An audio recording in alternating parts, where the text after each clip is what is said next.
Dan kini suaminya itu pun telah menerima hukuman penjara 9 tahun. Pinkan juga tak menampik bahwa putrinya pasti merasa trauma dengan apa yang terjadi. Ia bahkan meminta doa agar sang putri bisa melewati semuanya dengan baik.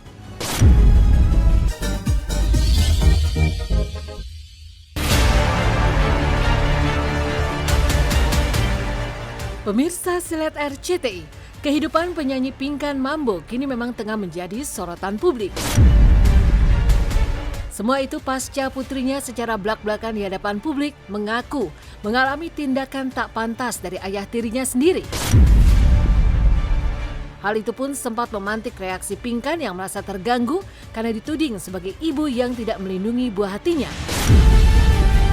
Di sisi lain, sang putri juga menjelaskan bahwa tidak pernah ada niat dirinya untuk menjelekkan sang mama. Ia menceritakan apa yang terjadi karena dirinya korban dan merasa memang harus diungkapkan faktanya. Apalagi sang putri juga sempat mengutarakan respons Pinkan kala itu, seolah tidak mempercayai ucapannya. Ditemui di tempat terpisah kemarin, inilah Pinkan Mambo dan sang putri.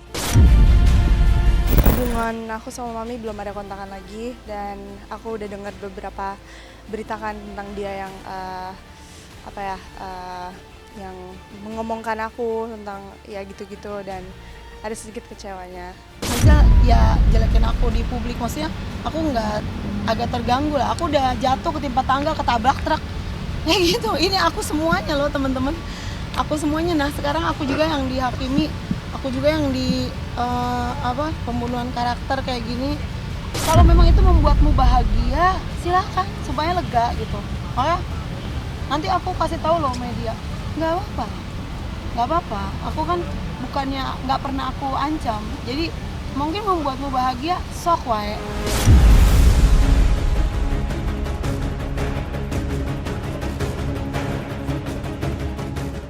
Berbeda dari apa yang disampaikan oleh sang putri, Pinkan Mambo justru mengaku bahwa dirinya juga merasa sangat sakit, bahkan 1000 kali lebih sakit dari apapun saat mendengar apa yang menimpa sang putri. Ia bahkan turut bersaksi di pengadilan guna membela putrinya. Dan kini suaminya itu pun telah menerima hukuman penjara 9 tahun. Pinkan juga tak menampik bahwa putrinya pasti merasa trauma dengan apa yang terjadi. Ia bahkan meminta doa agar sang putri bisa melewati semuanya dengan baik. Kan waktu itu aku juga pernah cerita kan kalau aku dikejar debt collector itu. Nah itu udah kumpul-kumpul semua masalah.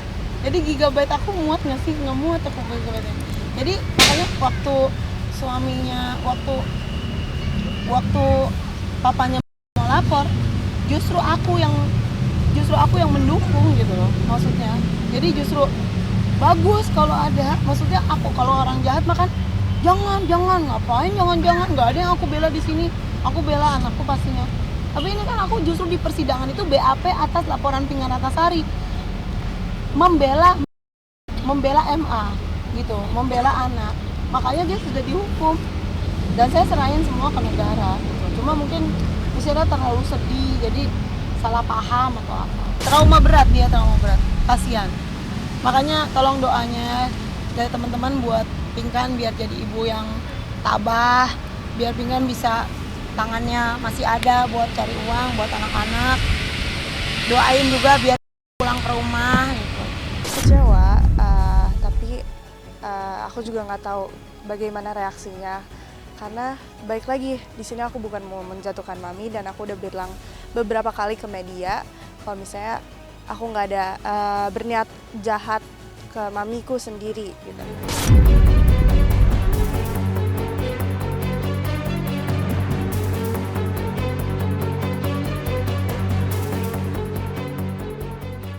Bak jatuh tertimpa tangga dan tertabrak truk. Itulah yang dirasakan oleh Pinkan Mambo atas segala ujian yang kini dihadapi oleh dirinya. Pasca sang suami mendekam di penjara, ia pun harus semakin berjuang keras banting tulang karena mengalami kesulitan ekonomi, mencari nafkah demi menghidupi kelima anaknya. Pinkan mengaku ia bahkan sempat meminta sang putri untuk menjual handphonenya demi seluruh keluarga dapat makan. Namun hal itu ditolak oleh sang putri. Karena itulah meski kaki menjadi kepala dan kepala menjadi kaki, Pinkan terus berusaha meskipun memulainya dari bawah. Ia bahkan tak gengsi harus berdagang cobek. baju hingga pisang goreng dari warung ke warung. Kan sejak permasalahan itu kan suamiku juga di PHK dan aku usir dari rumah langsung. Nah sejak diusir dari rumah itu kan aku biaya sendiri, semuanya sendiri. Aku nggak pernah ngomong sama siapapun. Tapi pada waktu itu Pingan susah banget posisinya. Udah gitu Pingannya juga lagi shock, anaknya mengalami hal itu, lagi shock berat. Terus udah gitu teman-teman mengharap aku lapor, tapi aku lagi ada maksudnya nggak sempet maksudnya ngurusin di rumah. Gitu ya? Iya kok. Saya ini udah ditinggal suami karena di dalam udah 3 bulan masih dalam hukuman. Saya ini udah urus anak sendiri. Saya pernah ditinggal suami sebelumnya. 2 anak saya urus sendiri tanpa bantuan siapa-siapa. Kita waktu itu minta uang aja, bukan urusan saya. Oh, bukan, aku nggak ngomong siapa ya. Ada saudara, bukan urusan saya cuma nangis. Jadi sampai besar itu saya yang menghidupi sampai besar gitu. Aku ini ditinggal suami, aku punya anak 2 tambah 3 jadi 5. Satu pampersnya aja berapa, kebutuhan hidupnya berapa. Jadi saya tuh harus kerja juga. Sementara ini anak juga nggak ada ibu yang terima anaknya digituin. Anaknya sakit, ibunya 1000 lebih kali sakit karena saya ciumin dari baby sampai saya muanya tuh serba buat kalau itu terlalu disayang gitu. Kadang ngomong orange, kadang ngomong merah gitu. Jadi kita kayak gergetan gitu. Nggak jelas gitu omongannya. Jadi nggak bisa ditanya gitu kayak patung. Iya. Ngomong tapi kadang orange, kadang biru, kadang semangka, kadang melon gitu. Iya sebenarnya aku tuh kayak nonton film gitu loh, gitu. Jadi ya terus aku selidikin semakin hari, terus aku selidikin ini kenapa, siapa, gimana. Makanya ada cerita di dalam cerita yang aku nggak bisa cerita di kalangan publik karena satu dan lain hal gitu. Maksudnya karena ya intinya tidak semua yang teman-teman tahu tuh berita.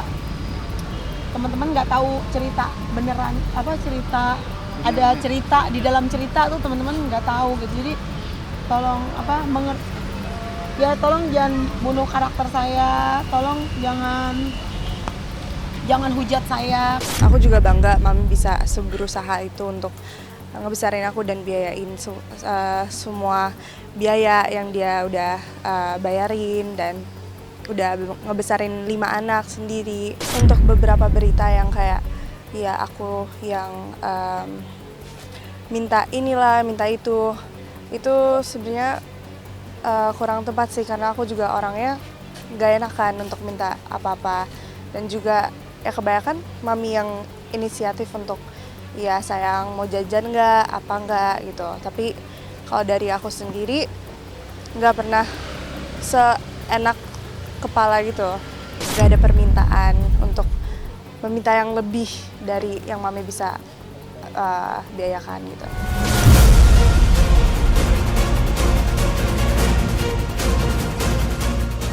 Disinggung terkait alasan mengapa saat ini dirinya masih belum bercerai dengan suaminya, Pinkan Mambo mengaku dirinya masih dalam proses akan hal tersebut.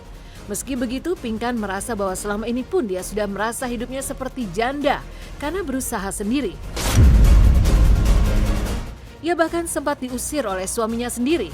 Di ambang keterpurukan, Pinkan merasa tidak punya keluarga, tak ada yang mengulurkan bantuan, hanya anak-anaknya lah yang menjadi kekuatannya untuk tetap bertahan.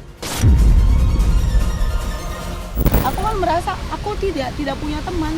Jadi aku tidak, teman aku ya Rachel itu kakaknya. Rachel yang bilangin jangan tega dong sama mami saya itu dibesarkan dengan susu, bukannya soal itu. Rachel tahu semua kok cerita dalam cerita semuanya. Intinya Rachel bilang Rachel tuh tega kayak gitu, gituin mami. Mami tuh sejak aku cerai sama papanya, aku tuh orang pertama yang jagain, yang taruh aku di depan untuk anak-anak aku tuh aku tahu dia terluka, tapi jangan jelekin mamanya, maksudnya gitu. Kalau aku sih udah bertahun-tahun ngerasa janda ya, karena makanya aku di aplikasi juga kan bilang kayak ada lomba-lomba gitu, aku kan cari uang juga di aplikasi. Ayo mana pasukan janda gantung gitu. Terus aku selalu ada cowok cakep nih gitu. Ya karena aku ngerasa aku cuma suratnya masih nikah aja gitu, tapi aku ngerasa aku bukan ceweknya, bukan istrinya gitu. Makanya kemarin sempat dari keluarga suami juga bilang, kok kamu main-main genit-genit sama orang atau apa. Aku bilang, nggak salah dengar nih, bukannya selama ini saya sendiri gitu, karena saya susah sendiri, semua sendiri. Saya jual pisang goreng, jual codet, semuanya 3 tahun saya tutupin semuanya sendiri gitu.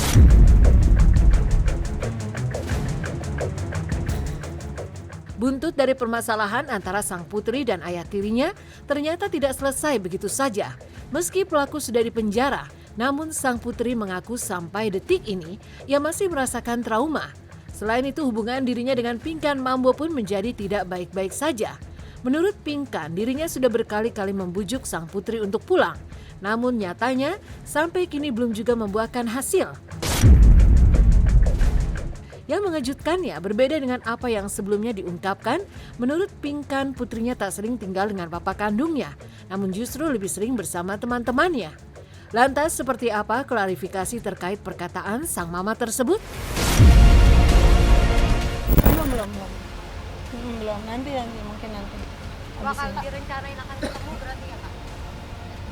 Ya lihat, ya harus lah, sebagai ibu harus ya. Berarti untuk tinggal Harus lah, cuma dia emang nggak mau pulang masalahnya. Dia sukanya dugem, sukanya main sama temennya, dia nggak sama papanya dan nggak sama aku. Justru kalau dimanja, makanya nggak mau dengar orang tua ngomong. Minta surat izin aku bekerja mau jadi bartender katanya.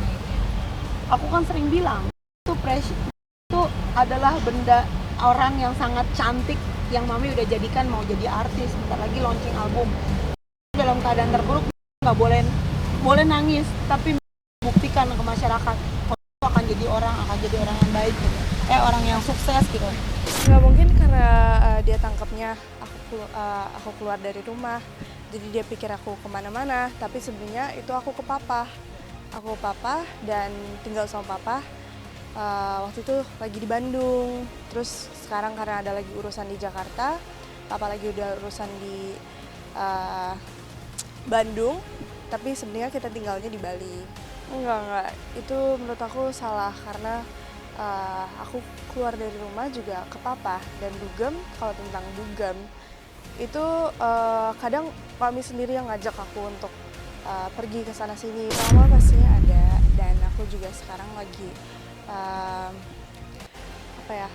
progress untuk heal juga, dan aku lagi berusaha sebisa mungkin untuk memulihkan kejadian yang waktu itu yang aku alamin. Tapi ya insya Allah semoga bisa berlalu dan aku bisa terus berlanjut ke masa depan aku dan memikirkan gimana karir aku dan segala hal macam.